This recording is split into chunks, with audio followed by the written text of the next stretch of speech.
Good morning, everybody, and this totally isn't the second time we've started the podcast.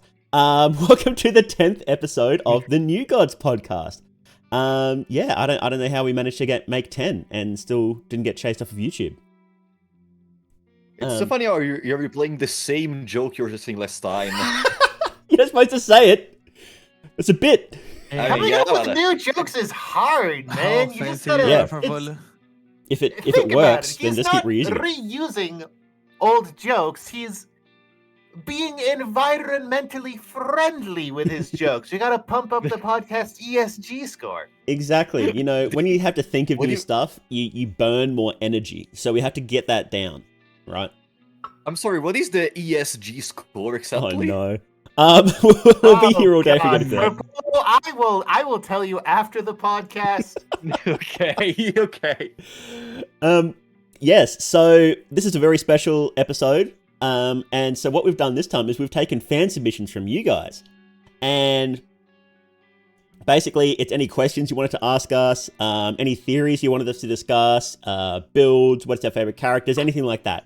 Now, you were warned that we could laugh at you if you submitted stuff. So, yeah, sorry in advance, we probably will. I'm not apologizing. If I laugh at you, it's because you deserve it. And look, yeah, you guys know Bones, so you knew what you were getting into. I have a different approach instead. Like, I want to say, my approach is a little bit different. I already appreciate every single one of you because you spent time to us to write this stuff to us. So already because of that, I am happy to hear all of this. Yeah, thank you guys. On a serious note, yeah, thank you guys very much for the support you've given us. It's been pretty fantastic, and I'm glad we can make content that you guys can enjoy.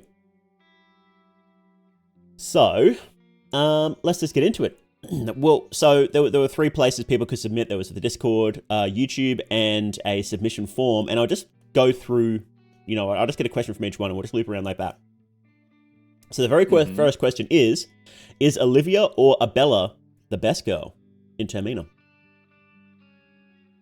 Wait, is there a question like this? Wait a second. Is it about like... Oh, yeah, this is my podcast, okay. No, wait. Is it gameplay-wise, or is it like story-wise, please? Don't... Well, whatever. I mean, on the one hand, redheads are hot, but God damn it. You don't need a radiator and handcuffs to deal with Olivia. She just comes with that installed. What do you mean? What? You don't know about radiator therapy for relationships? It worked great. Oh, no. So, who do you think is better, Jones? It's kind of a tough call, but I'm gonna go with Abella because I'm a big fan of redheads. Yeah. I am absolutely agreeing with Jones in this one. I think I'm gonna have to pick Olivia. I think she's just a cutie patootie. So, and I don't want Abella to be able to hit me with a goddamn wrench. That'd hurt. Have you actually used one of those wrenches in real life? They're huge.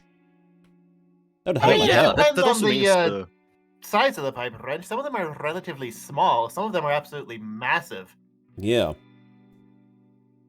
Yeah, but also that means like Abella is strong. She's able to defend you in the worst case scenario. I know you may also say, what if I want to defend myself? But in the worst case, she's able to do something. That's true. She'd be good cannon fodder. See, I have the opposite train of thought there. Her being strong is great because it makes it more fun to, fold her up and carry her off. Very true. Very true. She secretly wants that too. She's super into romance, by the way. That's her secret character. That's true. I mean, if I remember correctly in the game, there are multiple times in which, like, Abella is very gentle towards Levi. Like, not in a sexual way, of course, but still, she's very happy to stay with people, let's say. Sort of motherly, maybe. I don't know what does motherly mean, but I'm gonna say yes. Motherly, as in mother. Oh, motherly, yeah, I think so. Oh, no, I think she's just started appealing to a different group of people here. I guess that's a caressing soul for you. And what do you think, Raccoon? Who is better, Abella or Olivia? Are we talking about game gameplay wise. Well, I You am heard not the sure entire what- question. It's just which Yeah. is best girl. You Yeah, have which one's to best? decide from just that information. Okay. For a new player, Isabella.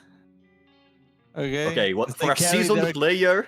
playthrough. They carry the playthrough. For a seasoned player is Olivia because she can easily one turn carrying Moonscorch at the start of the game. That's true. She can. Yeah. She is secretly best That's girl. all this is. Yes. Only people But no who one don't knows truly until they understand the play it alone. situation pick a Bella. So. Yeah. Exactly. Okay, next question. Which new god deserves the title of best new god? Other than me, of course. Rare. Rare? It's an old god. Rare? What do you mean rare? Yeah, Rare, it's rare. it's an old god. Unless Oh, you're saying there's some it sort is? of 4D chess secret theory that we don't know about that Rare is secretly a new god. Let me think about it. No. Oh yeah, rare is just what happens after Sylvian sits on the golden throne. It all makes sense now. Oh, so even Rare is no. still Diana? God damn it. I think the So- best I have new no god idea. is definitely Nashra. Does anyone Why? disagree? Because he's cool. He's Wait, funny. what? Wait. Can you? What? Nashra? Yeah. Because he's an asshole. And yeah, Yeah. I'm going to have to back up Mal on this one. Oh, you're talking about the Hmm. four. The new gods. Oh, us. I don't know. I don't know. Who cares? Just whatever. Taking it too seriously. Who's the best new god? Go. I mean, I think the best new god is Chambara, honestly. Like, Ooh, I he's pretty love fun. the way in which, first of all, I love the fact that you're able to see him coming back in the second game. I know it's just a cheap way of selling the fan service, technically, like, wow, that's Chambara, okay. But I like this. I like the fan service, okay? I'm one of the people that likes the fan service, especially because I love how they were able to implement Chains of Torment also with the chains moving in the battle.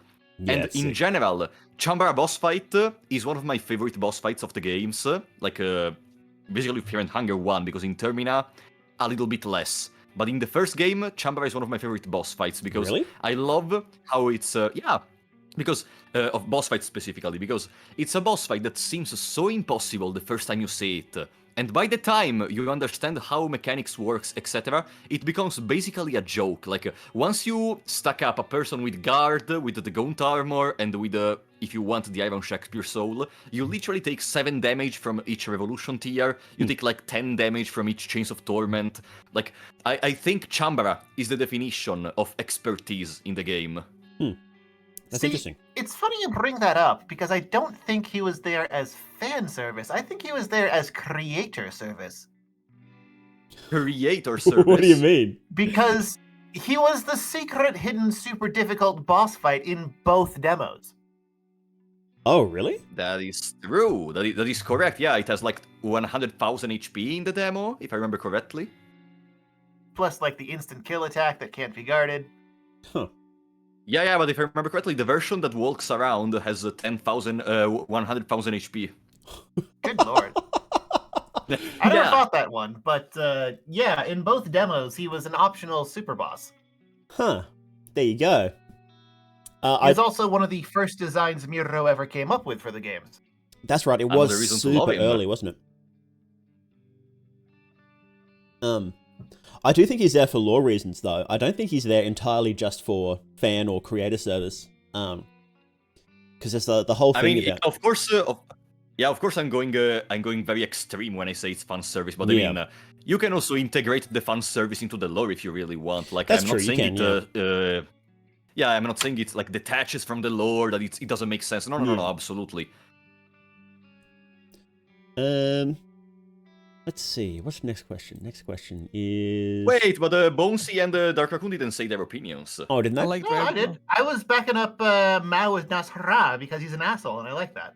I like Rare. Oh wait, so Like rare. oh, right. All right. Really? Okay. This one it says Funga 1 and 2 waifu husbando tier list ranked by taste of everyone. That's going to be big. So let's just say, who is your top character from either game? Pocket The Cat. top character, Levi. Levi, Pocket Cat, Pocket Cat. Bones. Kahara. Yeah. I'm gonna have to say Enki. I think he's just cool. Enki. I think he's Enki, really why? cool. You mean Enki overall, or do you mean Enki in Fear and Hunger 1, or Enki in Fear and Hunger Termina? Overall, I think he's just the coolest character. That's about it. That's about it, really. I think he's just coolest. If I had to pick one for any reason, it would be Enki. I see. I know he's not the mean, strongest. I know he's not the cutest, but he's coolest. So. Yeah, like the way in which he seeks knowledge for sure is appealing, I agree, but Pocket Cat for sure wins for me. Like, it's made so well, like if you think about it, it's a character that is supposed to be disgusting. It works so well that I cannot not love him. I think it's hilarious. He's a close second for me. Kahara is such a piece of shit that I can't help but love him. Yeah, because it works as a piece of shit. Yeah. I'll never get over how Pocket Cat is like objectively the most disgusting character in the entire games, and everybody loves him because he's charismatic. Yeah, and also like he's terrifying even when charismatic. Like when he says, "Oh, do you love me by any chance?" Yeah. While he has the girl behind him and just scratching his pocket. Like it's so terrifying if you think about it. Yeah, it is. He's a great character. I love Levi a lot, to be honest. He's such an interesting character because you never know what he's gonna be doing. Because he is in the middle of the place where he's gonna be killing somebody. Maybe in the future he actually will turn out around and will not be like this friendly character that you can just befriend easily. I mean, Gonna everyone have knows this- that Termina is canon in the Lisa the Painful universe, and Levi is in fact Brad. Okay. Well, sorry, I'm gonna have to say that Brad is like 10 times cooler than Levi. What? Yeah, and also 10 times more a piece of shit, honestly. Yeah, if it was like Levi crossed with Marco, that's Brad. yeah. Maybe just even regular Marco. Well, you got Can the pick up the drug thing addiction going. later on in life. Oh, that's true. Yeah, get later on in life. I guess, but that's still too much of a stretch to completely decharacterize Marco and saying, I mean, he can just start doing drugs at one point. I mean, he can start with drugs in his inventory. You know he Oh, that's does true. some stuff. That's actually true, yeah. Bad End Marco, where he falls in with the mob. Eh? Yeah, there you go. We can see that. Marco fusing with the mob. Yeah. So, next question. If Karen had a YouTube channel, would it be debunking conspiracy theories or spreading them? Both. That's an easy one. Yeah, I think it would be both. She would be debunking all Just of the spreading conspiracy lies. theories that everyone else has while propagating her own. yeah. You guys are normies. You actually believe this? This is how it's actually going down, basically. I mean, Karen is literally the theorizer. Like the YouTube channel, The Theorizer. What do they do? They do... you never watched the videos of The Theorizer? No. Okay, they start as theories that may seem kinda that makes sense, and they just do a 180, and suddenly you just have to roll with it because they say a lot of very particular stuff that jumps from one argument to the other. It's like starting from saying that I don't know, Pikachu is yellow, and they're having to demonstrate that NASA is hiding a secret planet on which there are aliens. So That wait, sounds it's great. jumping from overtly obvious to also overtly obvious? Yeah, exactly. It makes sense. That's the point. It makes sense if you just roll with it. It makes a lot of sense. Yeah, that sounds like something Karen could do. She well, the thing about Karen is that she has like hard evidence for the things that she pulls up, right? You know, like she thinks it's experiments because she's seen like nuclear weapons tests, which a lot of people don't even really know is people have that.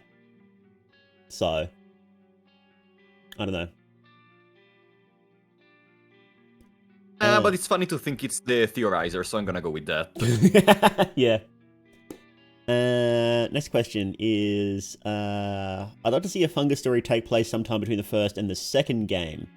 I don't know. Do you guys think it would be worth having a game set between them? I feel like we sort of know all the relevant stuff. I don't know what. Maybe a game where you actually like, I mean, I was thinking of like saying that maybe a game that connects the actual ending. I think how every single character goes through, but I feel like it's a lot better to just allow the fans to go through that in their own mind. I think it makes it more fun than just actually tying the,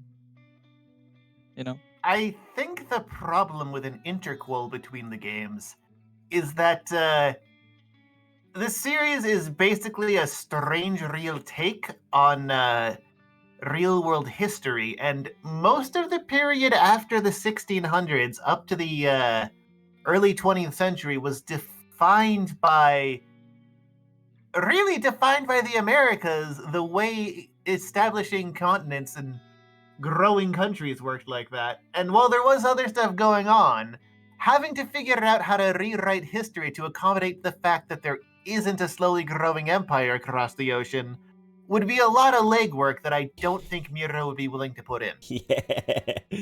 Yeah. And I just don't. I mean, sorry, no one said that the game has to be set in there. Like, we could actually see a different side of the story. We could see a part of the story from the New Gods. Imagine playing as, I don't know, Francois after we defeat him. Like, he's just wandering around the Mahabre and thinking about what to do. And then maybe we have to do some, I don't know, some stuff, and in the end, at the end of the game, you just fail because you cannot really influence anything anymore, and you finish in the All of the Gods. Some small spin-offs like that would be pretty interesting. Yeah, I guess I was thinking in terms of like full games. Like a full game, I don't think it would be worth it. But yeah, maybe small spin-offs like that would be interesting. Like what happened? I guess you could also set something over in Japan. Oh yeah, that'd be cool. You know what they should do? So it's like right around the start of the Meiji Restoration, isn't it? It should be. They should have a game that is about the colonization of Australia in the Fear and Hunger universe. I think that would be an absolute nightmare. Yes. Oh my god, yes. They could have the Glyptodont still be alive.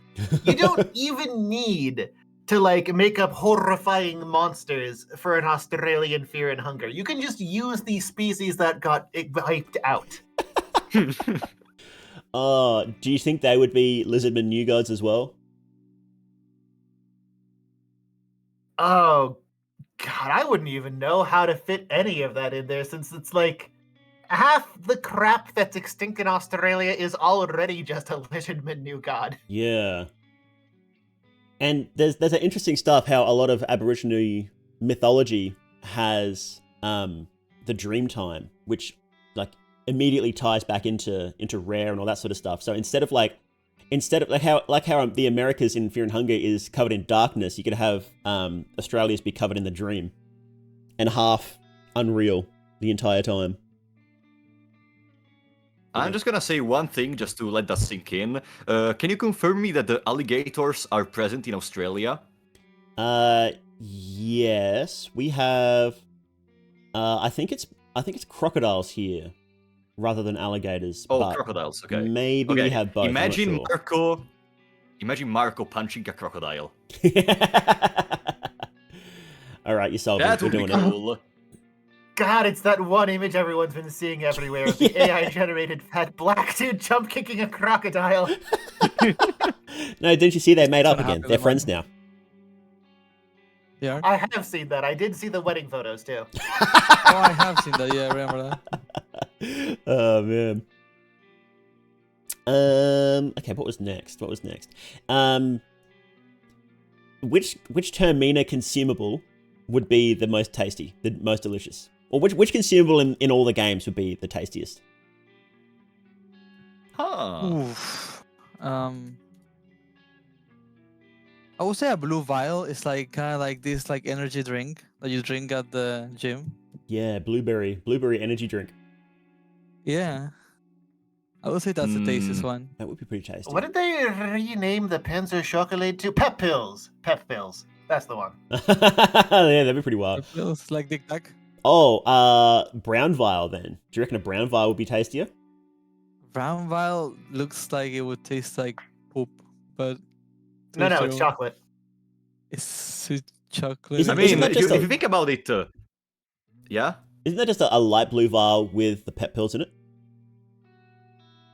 in Termina, but in the first game, the brown vial is made with a green vial and an orange vial, and the green vial is made with a yellow vial, which comes from the mucus of the cave mother.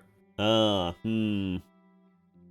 the point is, if we assume that the cave mother is a sort of mum, then the yellow mucus is technically a sort of milk, so theoretically the brown vial shouldn't taste terrible. You made it even worse. Well, What do you mean? some creatures like have really yellow blueberries milk. and milk.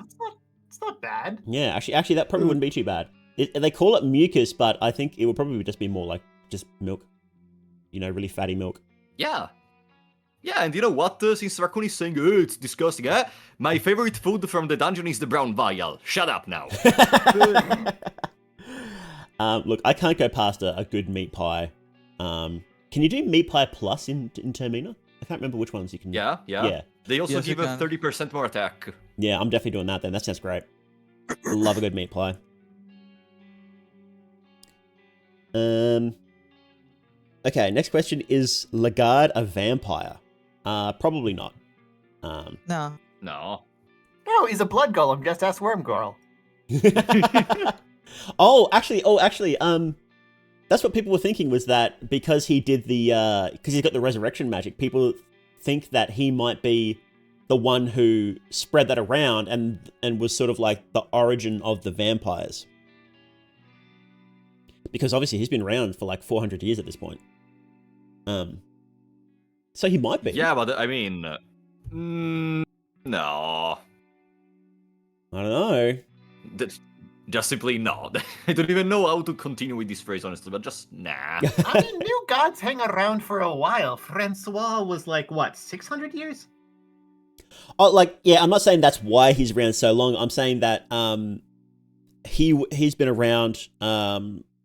Like he could be like Dracula, like the guy that's been around forever, and just creates new vampires. And in Fear and Hunger, vampirism is using the blood of people to resurrect yourself rather than. Yeah, but I don't want Jones to say that JoJo is canon to the Fear and Hunger universe. It is though. Was it not? No, it is not. It literally is. After Stairway to Heaven, reset the universe in the Steel Ball Run continuity. That's where you get Fear and Hunger. Oh. It makes sense to me. You didn't even watch JoJo Raccoon. What do you mean? I mean, he sounds like it makes sense, so it makes sense to me.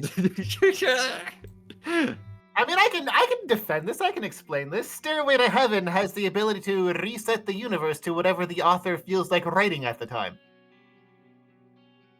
Oh, there you go. That's what it does. It just resets the universe and reuses a bunch of the same characters. So you're gonna say one time in one universe, the Bizarre Adventure of JoJo is with the Fear and Hunger? Yeah, it's like how Dio Brando got reincarnated as Diego Brando in the new universe. In this so case, you're saying that Lagarde is Dio Brando? Yes, and Marco is Jotaro Kujo. Oh man! It literally fits within the series canon. Beautiful. Okay, so which Pocket Cat is the best? So you've got the Pocket Cat from Fear and Hunger 1, the Pocket Cat from Termina, and then you've got, spoilers, Dan Cat. Which one's the best? The Pocket Cat from Dungeon Knights. For me, and Dungeon Knights too. Yes, we do. We have a fourth Pocket Cat too, the Dungeon Knights. Oh yeah, you're right. Yeah, the DLC one. You are incorrect because the one of the Dungeon Knights is the same one of the dungeon because Pocket Cat trapped everyone And why is he drawn differently? Why does he have a different He's drawn It differently and has a different mask. It's purple in Dungeon Knights, but it's wood in the main game. Oh, I mean, do you guys always wear the same clothes? Yes. Listen, yes. Yeah, actually I do. Yeah. Ah. I own literally 8 different pairs of identical black boots. You see, Pocket Cat didn't find the same clothes 2 times in a row, so he took different stuff. Easy. Look, I am going to have to defer to Frapolo here for this. He is the Pocket Cat expert here, so. Oh, you're right. You see? Perfect. But anyways, what do you guys think? I want you guys to go first, then I'm gonna go with Pocket Cat. Okay. I like the first one a lot because of the story. I think the first one is definitely a lot creepier than the second one. Yes. Just because you've got the girl and you can actually interact with him in that way. Yeah, There's being a lot able to more like sell off the development. girl to him in the first game is so much creepier than him beating a sack with a toy in it. Yeah. Exactly. I'm gonna kill Actually, one of Samari you. is in the sack, but we'll talk about that later. Yeah, I think I'm gonna have to go with Fear and Hunger. Like, I like the interactions with Pocket Cat in 2. He gives away a lot of the story in Termina, and I do appreciate him for that. But I do think that, like, the just disgusting interactions with him in the first game are just above. They really like turn the game up to 11 for me when it's like, oh, this creepy dude who plays it himself, he wants a child, and you can just give him one. It's like, oh, okay, this is this is way darker than I expected. Beautiful. I love it. It takes you off guard so badly. And that's after like all the other stuff you've already seen. Like it just keeps getting worse. And that was the moment where I realized the game was something special. So I'm gonna have to go 1 with this. Same. But also, I love reading the story in 1. The second one just doesn't do the same for me. I don't know why. First time I read the first one, I was like, wow, this story is actually really intriguing. And the second one was like, what? This doesn't hit the same way. No. I don't know. No, you're right. Yeah. And Miro's actually said it's because he's not cripplingly depressed while making Termina this time. So that's probably why. We need to make him worse, I think. Yeah. Don't worry, I'll set him up with my ex. But anyways, I think the best Pocket Cat is Dan Cat. The reason is very simple. Do you know the meme, if people were able to use 100% of their brain? Well, Dan Cat is the conjunction between my favorite character, which is Dan, of Termina, to precise, my favorite character of Termina, which is Dan, and the Pocket Cat, which realizes to use 100% of the brain and says, wait a minute, if I cannot kill them, I can ask them to make me kill them!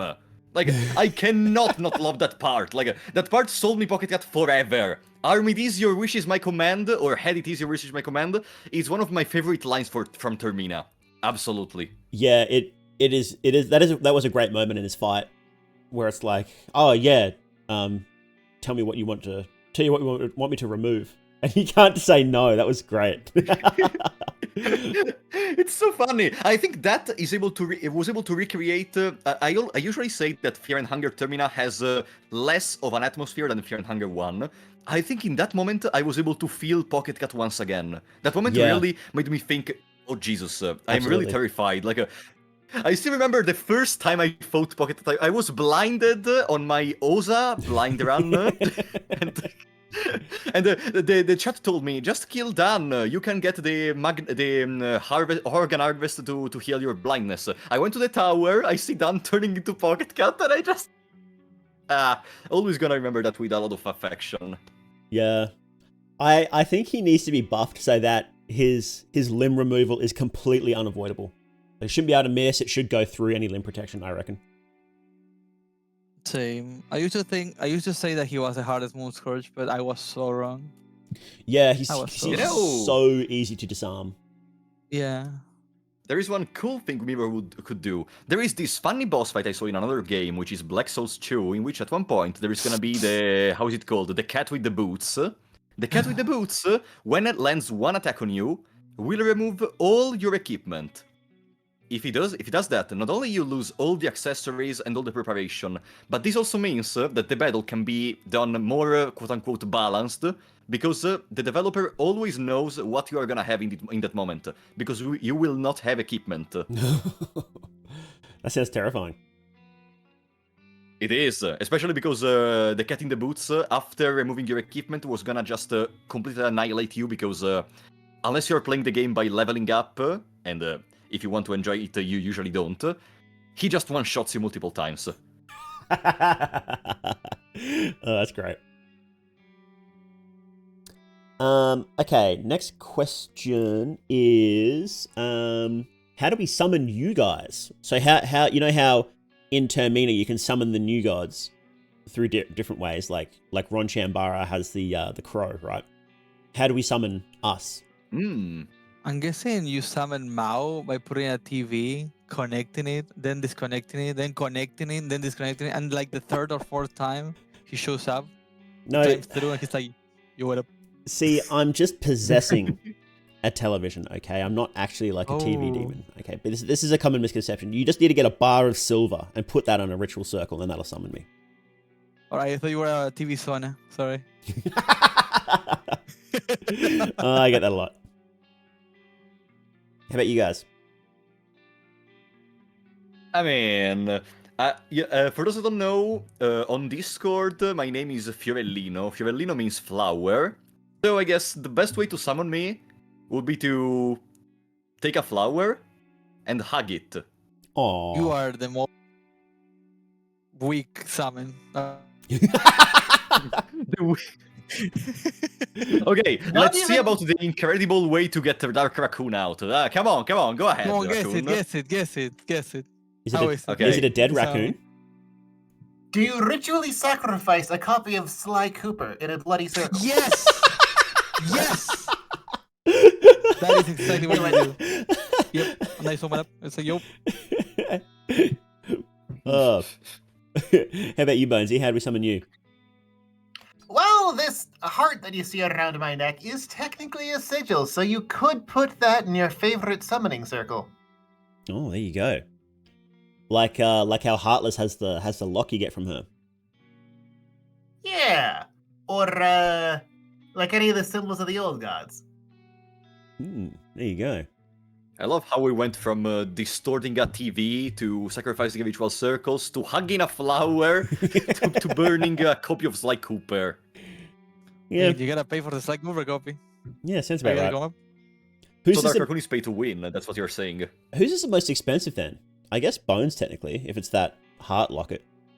There's only like one of them. No, it's just the symbol of it. You could draw that with, like, chalk or whatever. Oh, there you go. Oh, that's easy then.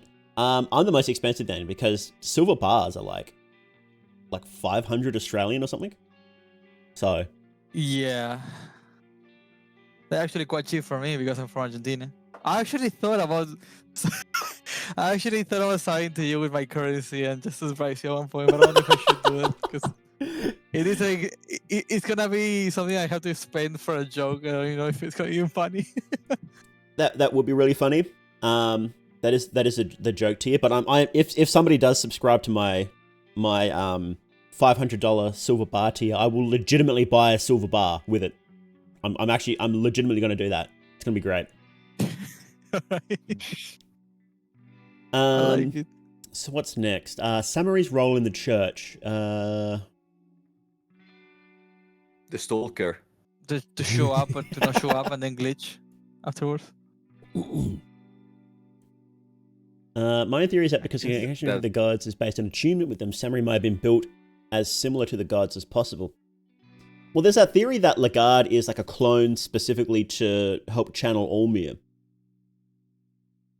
So maybe there's something to do with Samari like that. Channel Olmir? Yeah. Is it to help? Okay.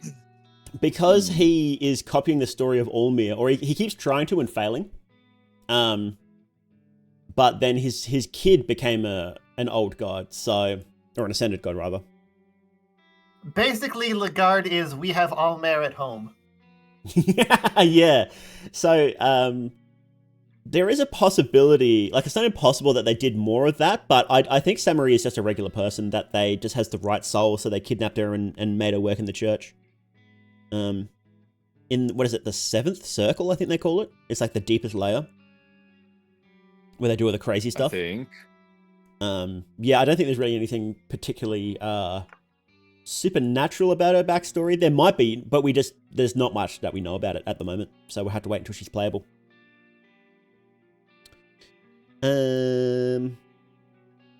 Oh, sorry, I skipped one. In which specific months does classify a person to have a specific soul? This is something I don't think any of the confirmed birth dates have a soul attached to them, I think. Or do we? Actually, I don't think we have any confirmed birthdays. I mean, my birthday is the 12th of November, if you want. What soul do you have, then, for Apollo? That's a difficult question. I don't remember, honestly, the months associated with the souls you get. I think I have no idea, honestly. Like, I think my soul is a mixture of like tormented and enlightened, I guess. Like tormented because of the challenge rounds, enlightened because I try my best to uncover every secret of the dungeon. But that's just about what I understand for now. There you go. So the 12th of November is the exact day that the month ticks over between tormented and enlightened. When is your birthday, Mal? Wait. Wouldn't that just be tormented? Because, like, Ragnvalder has a bunch of skills specifically about learning about his environment and using that to his advantage, like marksmanship. Oh. So wouldn't that be just straight tormented? Nah, you are exaggerating in saying that marksmanship is about learning of the environment. Nah. Marksmanship is just that's what his boonga description boonga. says on the freaking character select. Yeah, but like the ritual spear says it applies poison, but that's not true. Yes, but it applies poison in the lore, not in the game mechanics. After all, that's the distinguishing feature that makes debug tiles not canon. Yeah, then what if marksmanship is just in the gameplay saying that it searches for a weak spot and learns more about the environment and not in actually a lore spot? What do you think? I think I'm trying to force you to choose between me being correct about debug tiles being canon or this being true and it went totally over your head. You will never be able to convince me about the debug spots being canon, and not even about marksmanship being actually enlightened. Before we keep going down that rabbit hole, next question. We'll be here for another hour if we keep going. So Elise, you recall Dan's backstory, right? For anybody who doesn't, Dan was going to marry a baron's daughter called Elise. But he went to war, and then when he came back, the Baron had sacrificed her and himself to become self-occultists. There's a theory that Elise was actually into it. She knew the plan and wasn't just a mindless sacrifice. And she gaslighted Dan. And the proof of that is that she became Stitches. She became a self-occultist. But, you know, otherwise, you think that usually the ritual will only be for the father, the Baron. But both of them became self-occultists. What do you guys reckon? I mean, let's say that based on what you said, I would believe that maybe she knew, at least that the father told her something about what he was gonna do, and maybe she agreed. My opinion is that I can now tie this into the Sonic 06 continuity. That's all. Why? How? Well, you see, circling back to the whole stairway to heaven thing. You can't. It's not fair when you've got someone who can just rewrite reality how they want. That's easy mode. That's easy mode. Right, but here's the thing. That's also canon to Sonic 06. The whole ending is a reset that writes the game itself out of continuity. And the main love interest that Sonic the Hedgehog, the human girl that Sonic the Hedgehog is trying to get his leg over, is named Elise and was the target of an occult ritual by her father, who was royalty. Oh no, okay. So I'm just saying. Yeah, you are just saying, yeah. So with the Dan thing, I think it's implied that Dan accidentally performed a soulful ritual to bring her back. We don't know a lot about what happened down there, but it says he was doing all sorts. He was trying everything to bring her back, including some weird rituals. So I think what happened was that he tried to copy rituals that he saw in there and did actually bring her back, but as a soulful cultist, is what I think happened. Because you've got in the first game, you've got the ritual of rebirth, which transformed Lagarde into what is basically a self-occultist. And the way it's described as happening is that Darth had the spell there, but she said it was like a force took her over and helped her perform it. So you could see that happening to Dan, and as he does the ritual for his his dead wife. Wait, wasn't the rebirth of the beloved Sylvian spell? It's Sylvian Sort Grogoroth. of. It's a Sylvian spell with Grogoroth's logo on it. Yeah. So it's kind of both. So we are saying that Sulfur and Grogoroth are Sylvian? No, Sulfur and Grogoroth are the same god. Okay. You know, by the way, the theory you said about Dan maybe being able to perform a sulfur ritual on her, I know it isn't completely related, but if you think about it, you meet Dan in the moldy apartments in the same room in which, in the rare dimension, there is the sulfur sigil. Yeah, well, you're that's right. because he sat down to stare at the sigil because he wants to know what's up with it because he's been seeing that sigil all his life.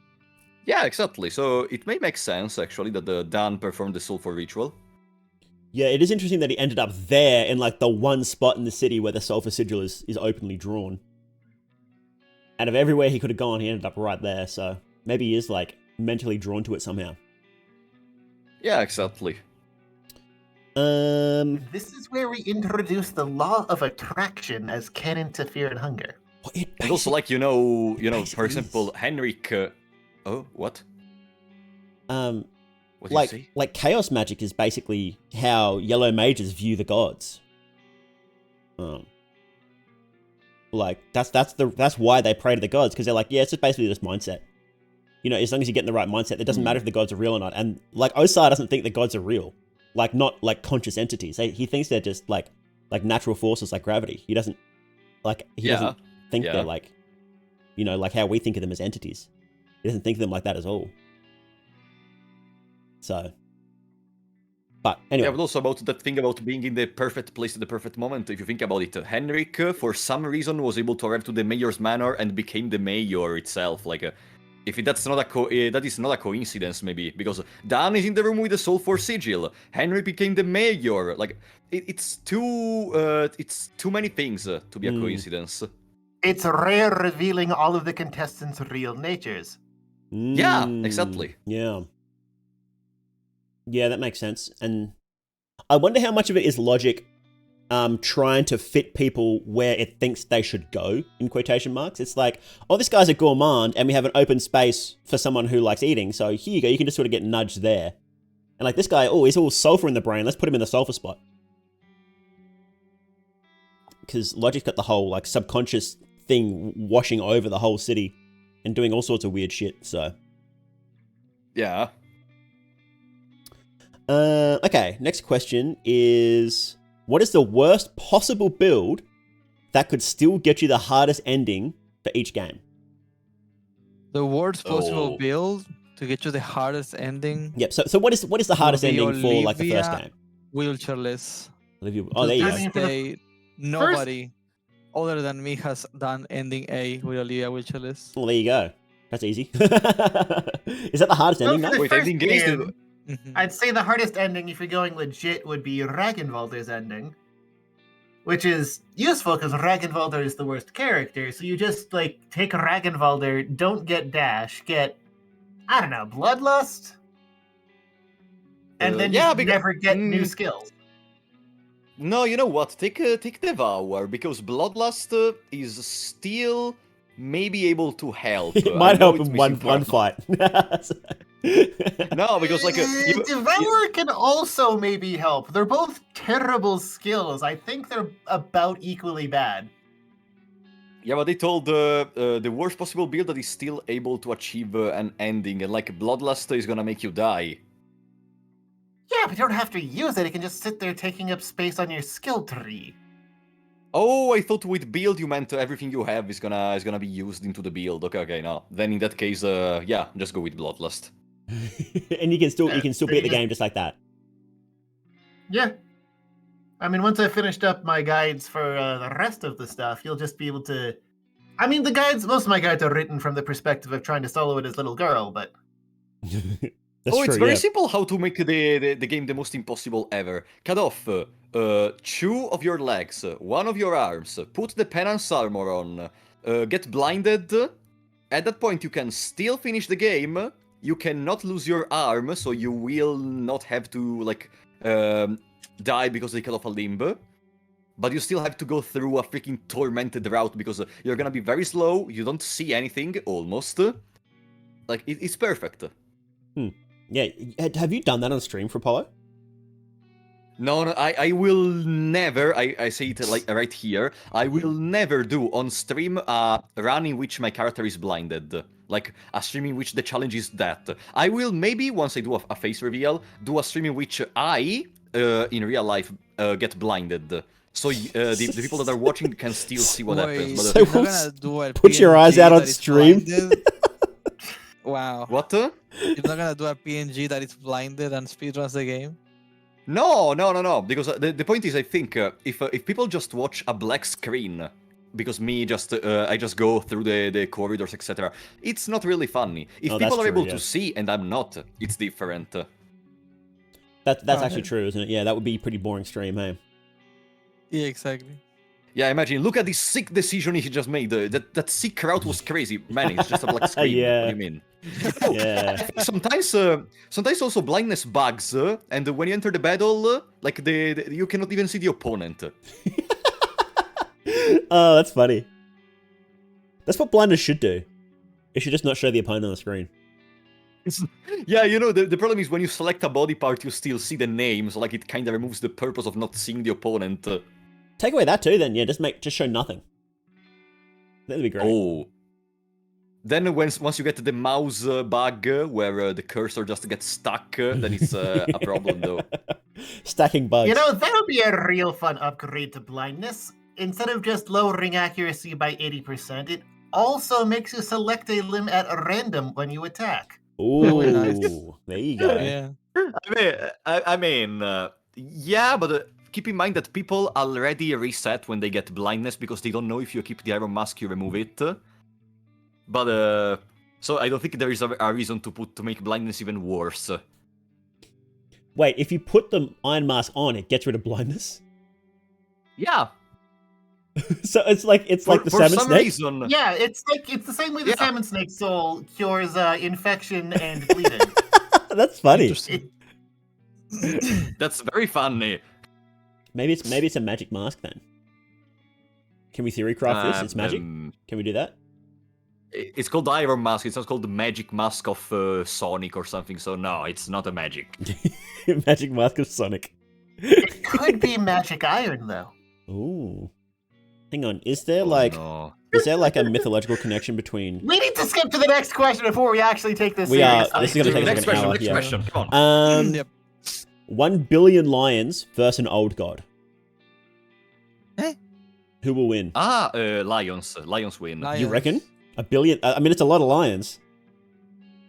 But, you know, there is an old god that is the sun. So do you reckon 1 billion lions would beat the sun? Which one would they beat, though? Oh, They can't attack at night.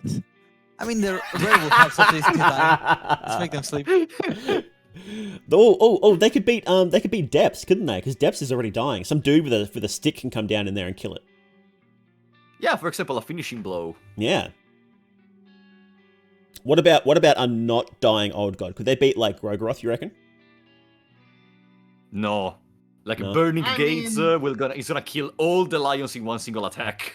Every lion though? It's 1 billion lions. Yeah, but Burning Gates is 1 billion burning. It's true. It's a lot of lions. It's out of burning. Can he see all the lions at once is the thing? I mean, honestly, if Garoroth was able to make Najra explode by seeing it, I don't think he will have problems just reaching someone that is miles away. But what if like... Because there's like 1 billion What is a if lot of one them lions. nails his torso and inflicts bleeding.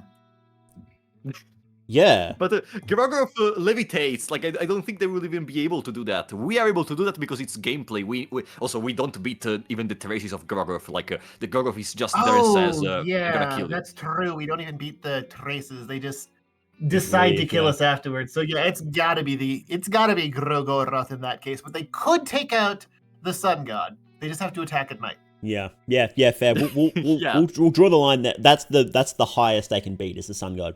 That's fair. What's the connection between the girl and Moonless? Is there a connection? They're best friends. Yes, friends. they are friends. That's the entire connection. Little girl like fair. pet dog. Yeah, fair. Yeah. If the controllable characters in Fear and Hunger 1 and 2 played instruments, what instruments would they play?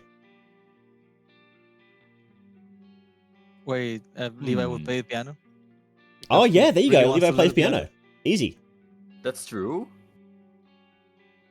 Would anyone else? Does anyone What else have a about canon the- instrument that we know of? I'm trying. I don't I'm think. just gonna make the fucking joke.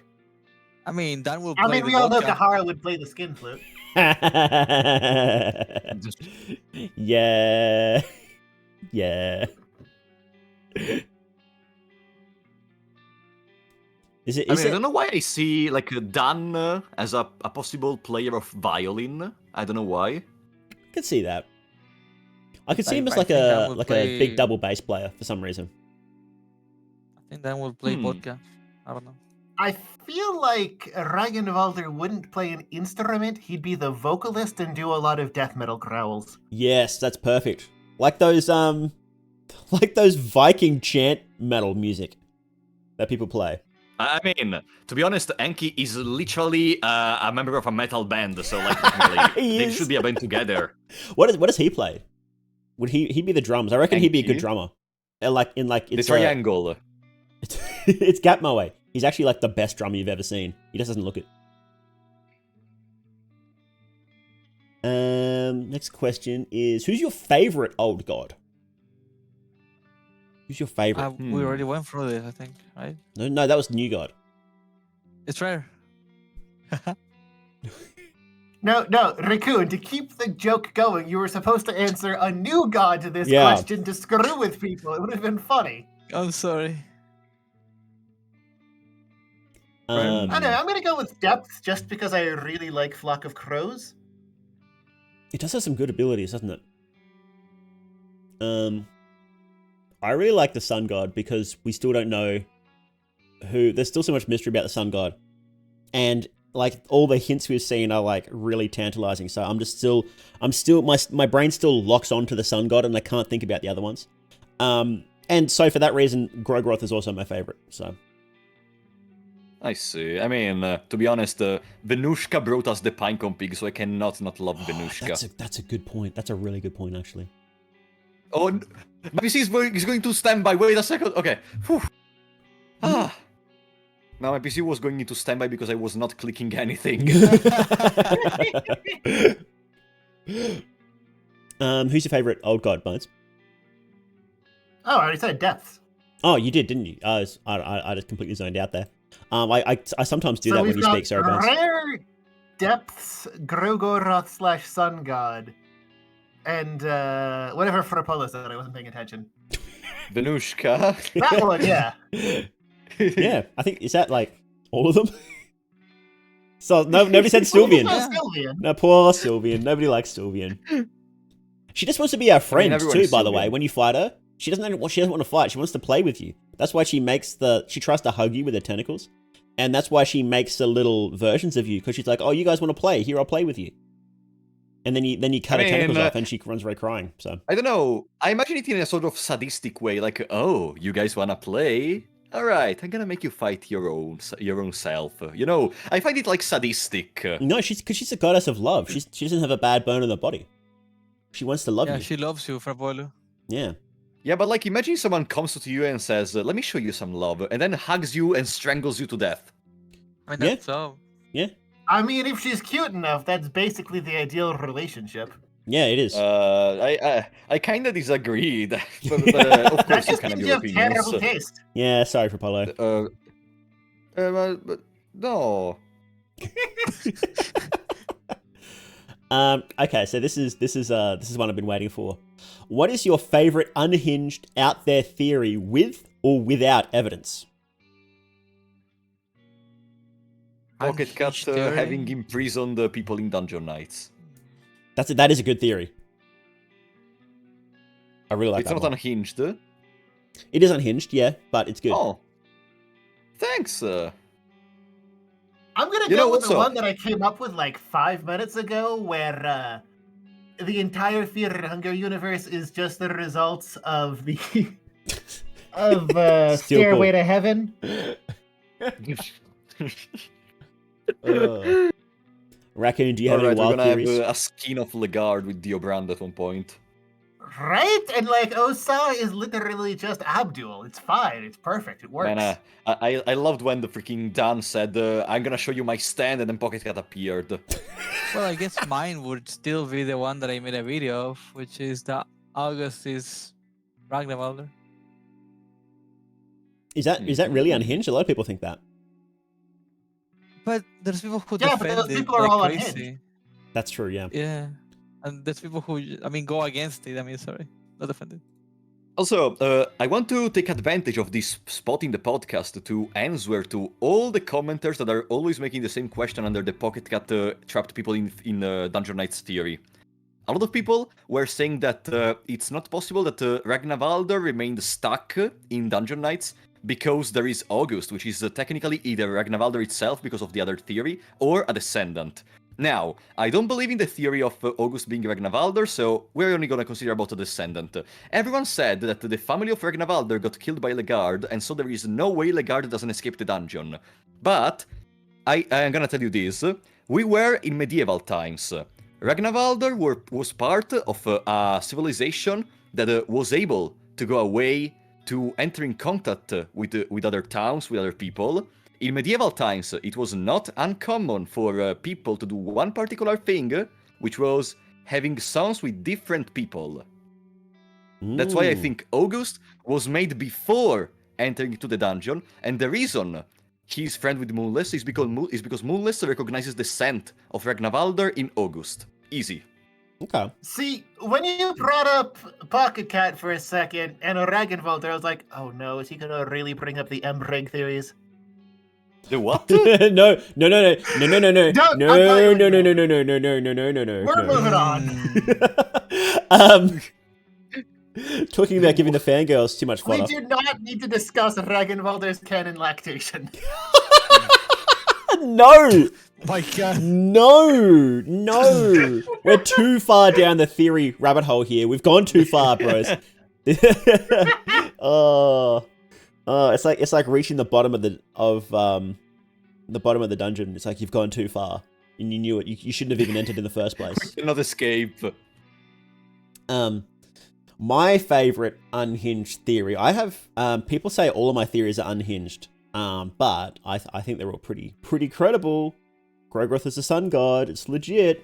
But my favorite unhinged one with very little evidence is that Das is the tormented one. In Termina. What? You mean tainted? Why? Wait. It's You tormented said one. tormented. Right? You mean tainted? Tainted. Yeah, I always get them mixed up. Or yeah, the tainted one. Oh, okay. Oh, okay. Yeah. I was like, what makes sense? Question mark?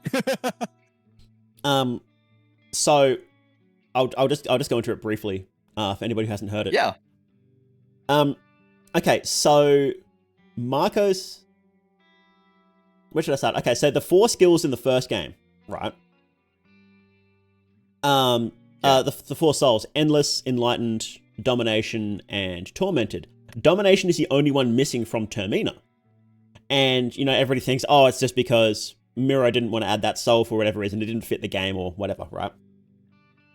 But, Marco's soul is the Tainted soul.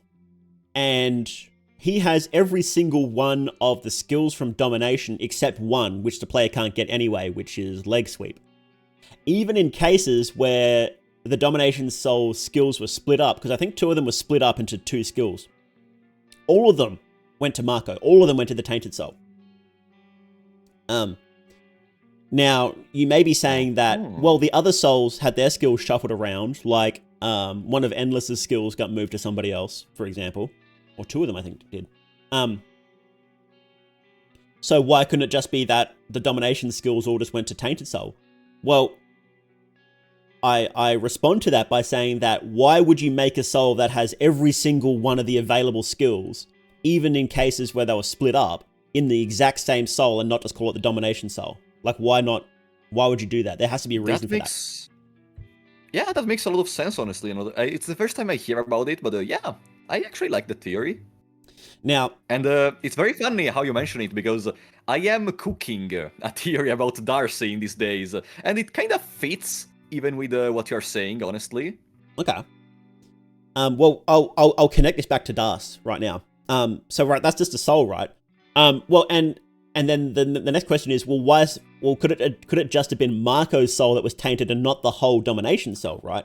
Well, there's nothing in Marco's backstory that suggests him being specifically tainted worse than anybody else. Like, he kills a guy in his backstory, but heaps of other characters kill people. You know, like Samarie herself, she's done way worse stuff than Marco ever did. Levi's killed people. Dan's killed people. Probably. So there's nothing in his backstory that suggests him being tainted in some specific way. So it's probably the whole soul in general. And then the question is, okay, so in the first game you got the domination soul, right? You've got two people with a domination soul. And then at some point from there, it becomes tainted. Now, and there's a new god who's tainted, right? But if a new god was born after the dungeon, we would know about it, because a new god being born is a huge deal. So where would that new god come from if it was tainted after the dungeon? It had to be right as the god of fear and hunger was born, because the god of fear and hunger overshadowed everything else. It didn't matter if a new god was born then, because the god of fear and hunger just trumped it, right? So who's the only domination soul person we know that had the opportunity to become a new god right as the god of fear and hunger was born? It's Das. And who had a good reason to do that too. If Lagarde became a new god, which he most likely did, who's the most likely to take him there? It's Das. And she would sit in the throne at the same time to go find him, and then she could become a new god at the same time he did. Oh no, this theory makes Darcy even more of a submissive person to Lagarde than before. She is, that's her whole character though. Yeah, I know, but this makes it even worse. Yeah. I already have some difficulties into starting to like Darcy lore-wise. This is gonna make it even more difficult, honestly. I mean, do you really need lore-wise excuses to not like Dars when you can just look at her fucking haircut? What? I like the Petrus haircut, honestly. Like, I like it's tilted! Her bangs are tilted! When she put the bowl on her head and cut around it, she put it on slightly askew. I kind of like her haircut too. I'm gonna have to start with Apollo on this one. I kind of think she's cute. Yeah. I don't mind it. I don't think much about it. I think she. Okay, I think so I'm like, the only person here with good taste. Got it. She pretty much is the last character I would pick. It's out of the dork four. cute, and I like dorky girls. They're cute. So that's why. But yeah, that's my favorite unhinged theory, and people hate that theory. I love it. I double down on it because everybody hates it. So.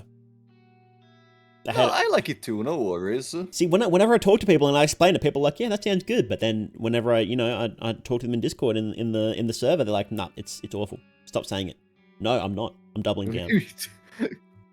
I mean, I'm saying multiple times to Jones to stop talking about the theory in which, like, Kingdom Hearts, Sonic, etc. Are all canon simultaneously. But if you think about it conceptually, it's a very cool theory, like being able to make a connection between everything. Like, if you remember, there was that theory in which all the Pixar movies are in the same universe, which was debunked by Pixar itself, which was one of the most stupid things to do, honestly. Still, that theory was pretty cool. Yeah, companies need to stay out of that because it's way more fun to think about it. Yeah. And it doesn't detract from it. Like, some kid isn't gonna, go talk to some 40-year-old nerds arguing over if they're in the same universe or not, so it really doesn't matter. Yeah, absolutely. Like, also, it's gonna make it so that people talk more about the movies, on the other hand. Exactly. Yeah, it's very. I think it's good that Miro just basically says I don't answer lore questions, and like it's probably for that reason. It's like to let people do what they want about it, right? Yeah. Okay. Next question. Thoughts on furries being canon? I hate it.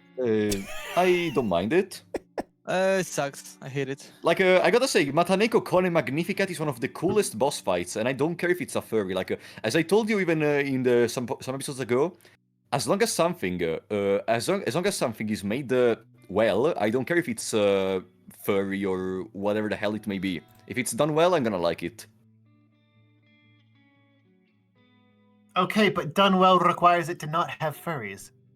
No, Jones, already listening to the soundtrack of Mataneko Kone Magnificat is one of the best things in the world. I love that. It is a banger.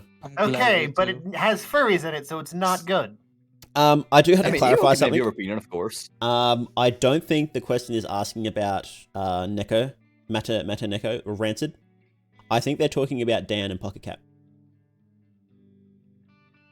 In that case, I am gonna blast the question because I think Pocket Cat is not a furry. Well, he calls Dan a furry. Oh, now that is a massive coping ball. Sorry, Listen, I'm sorry, it's canon. Okay. Pocket Cat calls Dan a furry. He calls him a dirty little furry. Oh, I missed that part. Alright, then I like furries, I guess, at this point. Interesting. It's canon, it's canon. Next question is, out of the new additions that Maso Mode has to offer, which one is the biggest reason people struggle? Well, I guess it's like 2. The new addition. Oh no, there's a few additions. It's a question for you and me, I think. I can only talk from my own experience here, where I poked my head into Massa mode and said, wow, this doesn't sound fun, which is the timer where I'm poking around on the map and die. Yeah, I think that's definitely the reason why most people struggle is the timer. So there are many reasons why. I think I can go through all of them if you want me to. There's a lot. Oh. But you only get to pick the biggest one. Yeah, pick the biggest one. No, the biggest one. People don't know how to speedrun. People don't know how to route the game. People don't know how to route the game. They go back, they get death mask spawned because once you go back to a coffin that you've already visited, a death mask spawns. Once you spend too much time just fucking around, you lose all your mind. You get Panophobia, you take double damage, you get one-shotted by any enemy, you deal no damage. You don't know where to go exactly or leave enemies around. Biggest one. That is it. That is like the not routing. It's pretty much why people struggle with Master Mode. Yeah, if they know how to route, they will do a good job. That's a really fair take, actually. Yeah, that does explain a lot of issues. That explains a lot of issues in the game in general. But Master Mode just sort of cranks it up to like really tightens the noose there, doesn't it? Like routing is really important in the games. Like just because you've got to keep your mind up, you've got to keep your torches up in the first game, you've got to keep your food up, but it's pretty forgiving usually. But Master Mode is like no second chances here. I was gonna actually. I am not an expert of Termina, but I thought you were gonna say that one of the biggest reasons for which Maso Mode is harder is because at the start of the run you cannot just go to the bunker and take a bell as a party member. It does help. Yeah, that does help. I mean, it does help, but you can. I don't know. I think it's just routing. I genuinely think. Yeah. I don't know. I feel like if you don't route well, you're just stuck, and that's what usually. I'm watching people on Twitch daily, and they got dead runs where they continue trying to push forward, and they resort to cheating most of the time. Really? Because it's like either getting the 99 saves or just getting the infinite bear trap or getting just any way to cheat through the game because they got stuck. They got soft locked. I mean, people do that even on normal rounds of Fear and Hunger 1, for example, so I don't think that's a good comparison. Yeah, I don't really understand. Like, I know why people say they would cheat at the game and get like the extra books and what have you. I don't know. I feel like it really defeats the point if you're not going to beat the game like as it is. Yeah, like one thing I always suggest is in case you really don't want to experience and learn everything by yourself, just ask the community. Like, I think that's more rewarding. Like, if you think about Dark Souls, I think I already talked about this one time, but still, if you think about Dark Souls, the way in which people were able to help each other was not only forums, but also in the game there was the possibility of leaving messages, for example, to showcase bonfires, to warn about enemies. Like, I think say one try thing people... jumping in front of every single freaking death pit. Of course there were trolls, but there are trolls even in the community. There are people when you ask, what should I get with an empty scroll? Oh, get the short sword. It's a very cool weapon.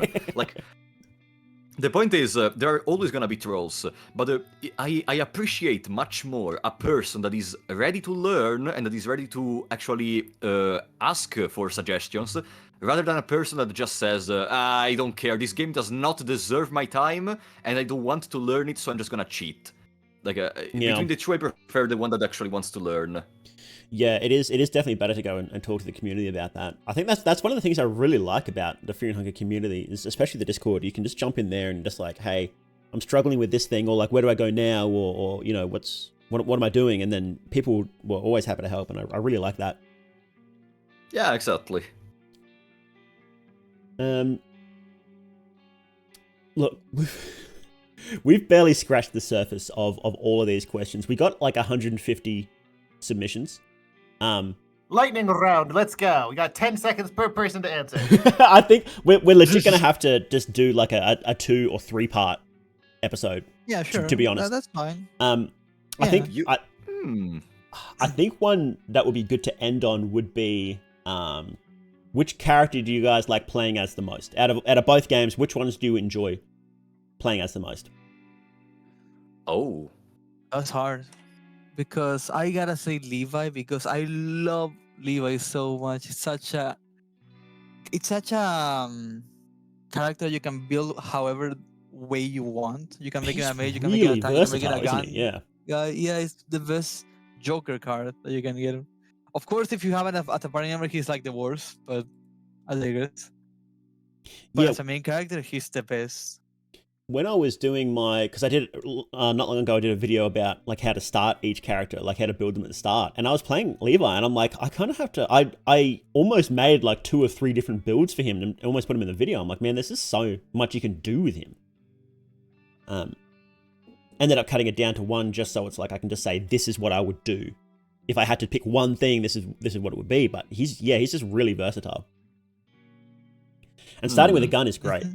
Getting into the city in the first 5 seconds is awesome. Very good. Also, it helps muscle mode because people, like I said before, backtrack a lot. And starting with a shotgun, you can 2-tap 2 death masks in town, which, you know, there's 2 death masks that are going to be showing up if you are not a good, well, not a good player, like how is it called? An experienced player. Oh, but the other one that it's pretty good, but the other one that I didn't think of is Osa because of how fucking strong he is. Yeah, you know, I'm gonna go with Osa as well. Yeah, I was gonna pick Osa for Termina just because he's completely broken and like one of the 2 characters that I can go, dang, he's literally me. I'm surprised you didn't pick Marco, because you actually have to think when you're playing Osa, at least at the start. But Marco, you don't have to think at all. Yeah, Marco's the other character who's literally me. Well, I mean, you're asking me, right? Like, I know about the game. For someone who doesn't know about the game, they would say probably Marco because of how easy it is. But if you know something about the game, you know that Spice Forge has to be nerfed or changed. Like, it's just so broken. It is really yeah, you can reach strong. like 34,000 damage with Spice Forge. It feels like it's needs to the be best way to broken get up and split among the rest of his abilities so that, you know, first Spice is one skill and greater Spice is another skill. That will be amazing. Yes, I completely agree. Because Osa is the only one who can actually get 9999 damage. Wow. Which is amazing, and physical damage will never be as close as to that number ever. Raccoon. Yeah. Did you watch my Termina video on the maximum damage possible? Yes, I have.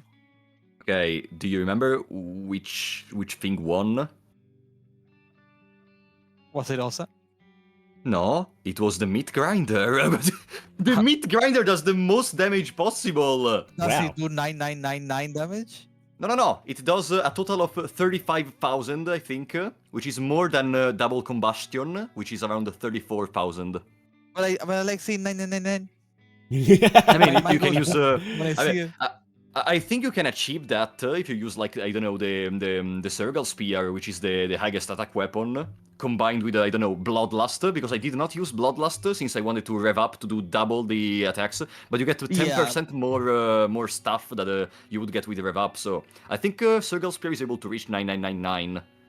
I would love to see, if you can do a video of that, I would love to see it. That would be beautiful. I would honestly love to see it. Okay. But Combustion, when I saw 99999 on the Heartless one and Moonless, that was beautiful. Hang on, so I you mean, didn't use yeah, Bloodlust. Does that 999. mean you didn't get the maximum damage possible?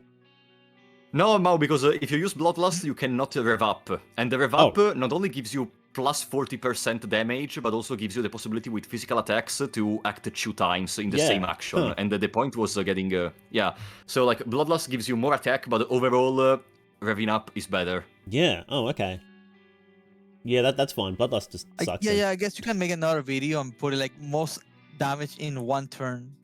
Like in one turn, before revving up, like no rev up, just to show like in one single attack. Bloodlust relatively weaker in 2 then, because it's worse than a revving up? Well, Bloodlust can be cancelled as soon as you get hit. Once you get hit, you have a chance to lose Bloodlust. Like, I think the way in which you can get the most damage in one turn would be like if you on purpose like reduce your accuracy, your agility, and you get attacked by the opponent with counter. Like someone showcased this under my comments, and talked about how you can counter multiple things with the Circle Spear equipped, and then during the action that you have after the opponent attacked because you have low agility, you deal even more damage, and like you can reach crazy amount of damage with that. That's great. I haven't seen that. Interesting. I wouldn't say that Bloodlust is relatively weaker. It's just that not being able to target in the first game, that's just such a big deal, I think. Yeah. Having to wait and waste a turn, yes, also. Yeah. Yeah, like if Bloodlust was able to not make you go crazy on what you can attack, it would be one of the best skills. I did say the best way to fix this, which is lose HP at the cost of more damage. You cast it, you start losing a percentage, like 20% each turn, but you deal more damage. I think that's it. I don't know. I'd probably make it a passive. Personally, Glass if I were cannon. going to fix Bloodlust... passive, like you would lose HP. Sorry. Go ahead. If I was going to fix Bloodlust, I'd probably go back to the actual Scandinavian myth that it's based on, where you still lose control of the character, but you gain either immunity or resistance to slashing, piercing, fire, and poison, and your limbs stay on. So you want basically a defense stance which is more aggressive than defensive. And that gives you utility to be used in many ways, not just damage.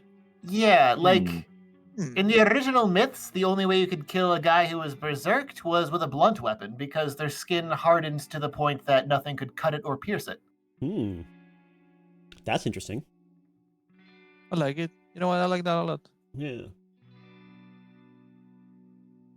That'd be really good against some enemies, but it would be balanced out in the boss fights because most of the bosses just do magic damage and other things too, so... Yeah, like Chambara does piercing with Chains of Torment, if I remember correctly, so like it's even more destroyed with Bloodlust. Actually, speaking of shotguns, I was curious, how would you guys fix Executioner? Because it's never supposed to work the way it is. Like it's just, you know, shotguns work this way now. Was like, it never that's it. supposed to work like that way? Did he mean to say that? Well, sorry, I misspoke. What I meant was that Executioner gave shotguns that ability to two-tap everything. But then Miro changed it so shotguns did that by default and forgot that Executioner already did that. So shotguns aren't going to get nerfed. Executioner is going to get changed or buffed. I would add Spice Forge kind of like mechanics to the weapons. Spice Forge. We will add the change. Oh, hell yeah. Let us Spice Force our shotgun. No, I'm not talking about that. No, I'm not talking about that. The greatest shotgun. Like, for example, like Spice Forge will be changed to... the Circle Spear. In the Hexen, Spice Forge will be changed to, you know, blue, red, and white, and you can learn it like you need 3 soulstones. First of all, that. But the gun will have like a Spice Forge way in like you can get the pistol, the shotgun, and the sniper upgrade, and maybe I don't know, the pistol shoots with like more accuracy and actual accuracy to the head. The shotgun, like I don't know, destroys limbs in fights, whatever HP it has, and the sniper, like I don't know, has the highest damage and it shoots twice. You know what it should be? 4 times. pistol should have quick draw, so it gets its own turn if you get it, and then you automatically shoot first. Oh, like It's a Pav ability. Like It's a Pav Give ability. it to Pav. Yeah. Oh, too slow. Too slow, too Jesus. slow. Yeah. Pav needs to. They need to get rid of on guard because it's fucking useless in this game. And Maybe- just give maybe Pav give will Levi have that. it for Give Levi Levi. quick draw. You see, yeah, that, like for example, Marina has to kill Osad to be a proper mage, and Osad has to kill. No, but yes, I would say Levi having to kill Pav to be like a proper character. That would be amazing. No, I think mean, just if give it it's to just- Levi. I think just give it to Levi because he's got all the gun skills anyway, and Pav can just have one of those Yeah, skills. but by if he default. has everything, then what does Pav have? Like, He, what, Pav would has you need to fucking give nothing a- already. Just rework his skill from the ground up anyway. His whole tree. Because it's all Yeah. useless. I guess so. No one gets him. Personally, what I'd do to fix Executioner would just be if you land a shotgun hit from 3 or fewer tiles away, they die in 1 hit. Oh, that's a good way one. too easy. Too That's way too technical. easy. Too technical. I think it'd be Yeah, good because I don't- that adds a bit of risk. Don't- Because it's like you've got to let them get No, really because close. the game will glitch itself. When characters are moving, they sometimes just walk through bullets. I don't think that's. If we're gonna have to counting do with that. glitches, then it's like, well, then half the skills don't fucking work anyway. So Yeah. Imagine, it's like, just don't. imagine one-shotting the centaur. I wish. No. Ah, that'd be awesome. Either that or it does that, and also when you fire a shotgun in combat, it just hits everything for low damage. Oh, that's alright. Give it a special I don't skill know. where you have to get close, and it makes you take a little bit more damage, but you hit every limb or something like that. The only thing You that I know- don't want is I don't want ammo crafting to ever win the game. That's one thing I just don't want. Yeah, it doesn't need it. Doesn't need it.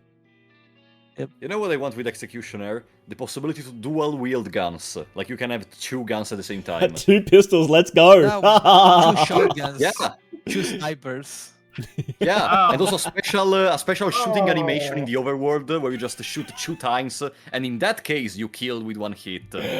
Oh, that'd be I'm just- sick. I'm just picturing Levi with a sniper rifle, a scoped sniper rifle in each hand, holding each scope up to a different eye.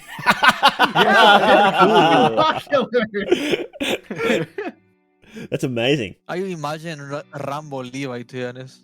Yeah. Yeah, give Levi a Rambo skin. Give him a Rambo arc where he runs off into the woods and trains for 3 days. I love it. If you give him like 10 lots of heroin, he runs out into the woods and comes back as Rambo. He trains like with Master Ikitur, so he's gonna practice how to maneuver the woods. And then you have a scene where Rambo, Levi, and Boxer Tanaka fight in front of the tower. I love it. Let's do it. I'm gonna call up Miro right now. Let's do We're doing it. Do it. What's the question again? Which character would you like playing as? It was the gunslinger, I think. The No, Executioner. it was which character did you like playing as? Yeah. Oh shit. Levi. Um. Forgot. already. Osa. Yeah. Kahara in the first game, Osa in the second. I mean, yeah, in the first game, Anki. Oh, yeah, which Anki. character did you say, Mao? You said none. I think. No, I hadn't got around to it yet. I really like playing as I like playing as Olivia. I think it's just fun how different she is. And how and I like the extra chair mechanics. I think it's really cool. And I really like her skills too. Like I always just like looting lots of stuff in games. And Olivia lets me do that even more with all the herbs and stuff. And crafting the extra stuff. Even if the half of it I don't use, I just like extra crafting. So she's a character made for me in almost every way, I think. Yeah, I do, like, it's fun playing as, like, a Bella or a Marco and then just, like, steamrolling everything, but... Yeah, I just like the unique mechanics about Olivia the most, I think, yeah. Yeah, I see what you mean. I cannot say that I like Olivia after doing Wilchless Olivia. I feel like there's a pain in me that I suffer. I cannot say I like her anymore. I do not like her. You know Okay. what? I think I want to amend my answer for the first game. Yeah. Because if marriage wasn't a ridiculously buggy, broken mess. Marriage as Enki would probably be my favorite character because it's literally me. You are Mary Jenky. You're Mary Jenky? I mean, I'm ridiculously huge and strong and good with all weapons and, like, magic? Yeah, that sounds like me. Do you have Can I get weird Marco pale in it? skin? We got bones. Yeah? Do you have one male nipple and one female nipple? Technically, I have Wait, in your several sense of nipples, but they're not like attached to my body. I just have them in a jar, but they belong to me. So I have a question. Fra Paolo, I have a question. Yeah. Sorry, I love your accent. So, did you censor the nipple when you made the censor one? I'm just curious. No, because in my Did you see- opinion, that doesn't represent really a female nipple. I was just saying that in order to see what Jones would have responded. All right. I was just curious. In the sorry. same way, in the same way in which the third brain of Valtail is not a PP. It isn't? I don't It know. I isn't. think it is. You know, Mao, okay. can I send you an image that you can show on the podcast about a thing that is literally identical to the PP, and it's a worm. It was for a card of a card game for children, Are you sending me which is PP Duel images again for Polo? Masters. What? You sending me PP images again for Polo? I mean, again, this is the first time technically. Are you gonna enjoy it? Like, give me 1 second, okay? Where is it? Yeah, Okay, this image right here. Show it on the podcast. It's in the podcast chat. Why? No. What the hell? Okay, that thing is literally the Valtail's third brain, and this was present in a card game for children. Oh, this is from Yu-Gi-Oh! No, it's from Duel Masters. What do you mean? It's from Duel Masters. Yeah, Yu-Gi-Oh! Duel Masters. You ever played that game? No, that's Master Duel. It's not the Duel Masters. Maybe they localized it differently in Italy or something, but it's Yu-Gi-Oh! Duel Masters over here. No, I played the English version of Master Duel. It's not Duel Masters. What the heck? Man, It looks that's horrible. weird. Yeah. But I censor the PP and I censor the statues. Interesting that you didn't censor them. Nah, because they are just statues. You know, artistic nude is allowed. How Technically, about this you- statue. Well, it's fine. You did censor the hand-holding penis from the statues, so that's good. Which one? There's a You know the hand on it? statues when you go to Mahabharata? There's like the Yeah. statues with the big penis on their heads. They're holding like. Oh yeah, these rods. those were kinda explicit compared to Alright, the good. rest of the artistic nudes. So yeah, those I couldn't leave them there. Good. Okay. Yeah, so we'll probably wrap up here, unless you guys had any last comments. Yeah, I want to go with John's idea. Let's do like one last question, 10 seconds to answer. Like, you know, there's also a Lightning game called round, like let's this. go. Okay, let me... Yeah, go. There's a lot of questions. I have lots of words, so give me a second. If you were a character... Okay, let's also... Wait. Let's establish gonna be the first? order. Let's establish the order. Okay, the Okay, order in Frapollo which we are in first. Discord. Frapollo, Okay, let's go from top to bottom. Raccoon, Jones, Frapollo, Mao, okay? We're going a second. Hang on a second, okay? Hang on a second. Okay. No. So It's the lightning round. We can't hold on a second. You have to go now, Raccoon. Now, ask him. Okay, where in the body is the needleworm kept? All right, Jones. Where in the body is the needleworm? Lightning kept? round, too slow, for Apollo. Okay, it will be Okay, in the... it's held in the ears, Okay, in the blood. in the blood, raccoon? My dick. I don't know. I think the stomach. What's the topology of the gods? Like, what shape are they? Which gods? They're a hypocube. Hypercube? Not Go, hyper, Frapollo. hypo. They're spheres, the perfect form. Raccoon? What is this question? What shape are they? What shape? Balls. I don't fucking know. I'm gonna say sphere as well. Bulls. Why is Enki Valdo the best ship? Bones. And Kiva. Because you have trash taste. Frapollo. Because the strong man with the little book guy is always interesting to see. Interesting to see. You're a bit invested in this, aren't you? Raccoon. I would say this Yes, is I a am. bad shape. I don't like it, so nope, I don't Yeah, accept it. I agree. Doesn't Enki like not want to sleep with him? Yeah, he hates him. Yeah. No. It's a rag that hates him. In my fantasy, he hates him, so no. No, but if you play as Ragnavaldr and Enki's in your party, you can actually make love, but it's bugged, so it's not gonna work. Oh, Interesting. Karen is a Bremen spy. This isn't a question. That's not a question. Raccoon is a furry. Frapollo is a car in disguise. Mao is a VTuber with the goal of making them mainstream. There's a lot of not questions here. Pinecone pigs, your mom. Wait. Hold on a second. With the goal of making VTubers mainstream, VTubers are already more watched than real women. Yeah, that's true. They are. That's Yeah. true. Yeah. They are already mainstream. You're just living on a cope. Yeah. That's true. Actually, that's very true. Wasn't Iron Mask like the most subscribed female streamer for a while? She might still be. Yes. What's the most obscure bit of lore that you consider to have the biggest in-universe ramification? Ooh, it's the fact that Chef Anders is actually buried in the Dungeons of Fear and Hunger and was secretly a knight and was sent there as punishment for flirting with the queen. Yeah, that's actually great. Mine, actually, I'm gonna take over. I think mine is like Levi will be able to just kill everyone at one point, and he will be a very threatening enemy in the game compared to Osa He because of snaps. his addiction. Yeah, he's gonna snap at one point. You don't want to be around when the white boy with gun snaps, that's for sure. Yeah. For Apollo, what's your lore tidbit? On the spot, I guess Princess Celine being the one that basically started it all with the Legard being able to ascend, and then we go to Termin and there is the Kaiser, etc. You know, that kind of stuff. Yeah, what is the deal with Selene? Are we ever going to find that out? I don't think so. Nope. I still think it's Nilvan in disguise, but a lot of people were saying that since her name means something related to the moon, then it's not possible that she is Nilvan. But I mean, I am called the Fiorellino, which means flower. That doesn't mean I am a flower. Like, come on. Yes, it does. Well, Nilvan's it doesn't. associated with the moon anyway because she's dreams.